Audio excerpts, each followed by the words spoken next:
zelo por tua casa me consumirá. Meu irmão, minha irmã, neste terceiro domingo do tempo quaresmal, meditamos o Evangelho de São João, capítulo 2, versículos do 13 ao 25.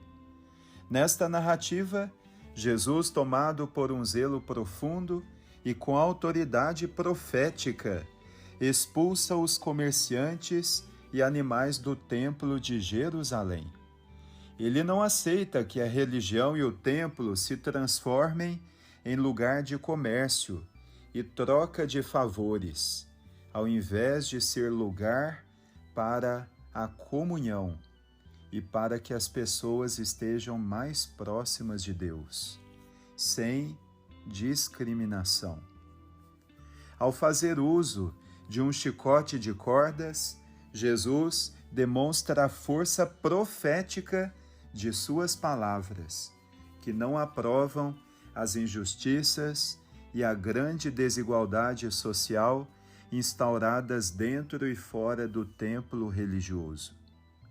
Revoltados, os judeus pedem-lhe um sinal, e Jesus aproveita o momento para mostrar a necessidade de mudar a mentalidade.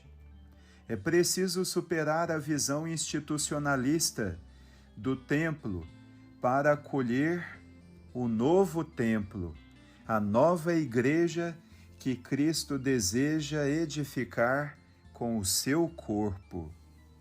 Pela fé, todos somos chamados a fazer parte do seu corpo místico, que é a igreja. 3 critérios são essenciais para compreender a comunhão e a unidade que deve haver na igreja, novo povo de Deus, que deve caminhar na história rumo à pátria definitiva, a nova Jerusalém celeste. O primeiro critério é a fé que recebemos no batismo, de modo que por este sacramento somos chamados a viver e a testemunhar a fé eclesial e não uma fé individualista. E aqueles que após o batismo abandonaram o caminho da fé e vivem desprezando a participação na vida comunitária, como podem crescer na fé? O segundo critério de comunhão são os sacramentos que na igreja recebemos, como meios de salvação que nos santificam em nossa caminhada cristã, para testemunhar a conversão a qual somos chamados diariamente, à luz da palavra do Senhor e a permitir que as sementes do Evangelho façam germinar dentro e fora de nós o reino de Deus. Pelos sacramentos nos abrimos à graça de Deus, que nos renova e nos mantém firmes no anúncio e testemunho de Cristo como discípulos missionários. Mas aqueles que não vivem a graça recebida desde o batismo, aqueles que tão pouco se importam em receber o Espírito Santo, dom de Deus, pela crisma, e nem mesmo desejam comungar do corpo e sangue de Cristo na comunhão com a Igreja, como podem crescer sem estes meios que nos levam à santificação? E aqueles cristãos que se afastam do sacramento da reconciliação e não dispõem a receber o abraço do Pai misericordioso, não confessam e nem se arrependem dos seus pecados. Quem poderia receber os sacramentos, mas os menospreza, vive à margem e tende a adoecer em sua vida espiritual. O terceiro critério de unidade é a disciplina da igreja. É o reconhecimento de que na igreja há uma pluralidade de vocações, dons, ministérios e carismas, e que em meio à diversidade, a igreja vive a comunhão hierárquica como rebanho, sendo conduzido pelos seus legítimos pastores.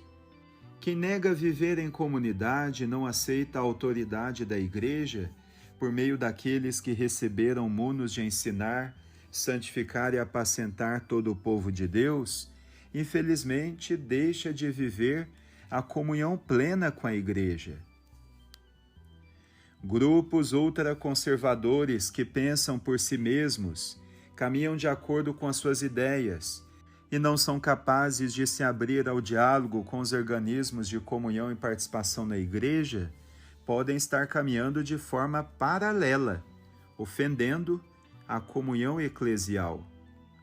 Contemplemos o belo exemplo do Santo Padre, o Papa Francisco, em sua visita apostólica ao Iraque.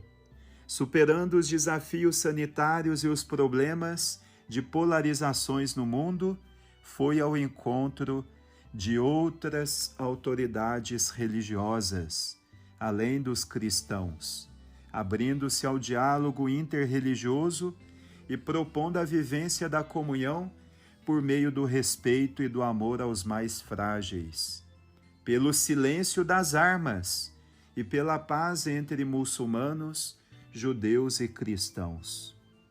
Saibamos sair de nossas bolhas, reconhecer a beleza do diálogo e a necessidade da superação da intolerância e da indiferença. Este zelo fará muito bem à nossa Igreja e ao futuro da humanidade.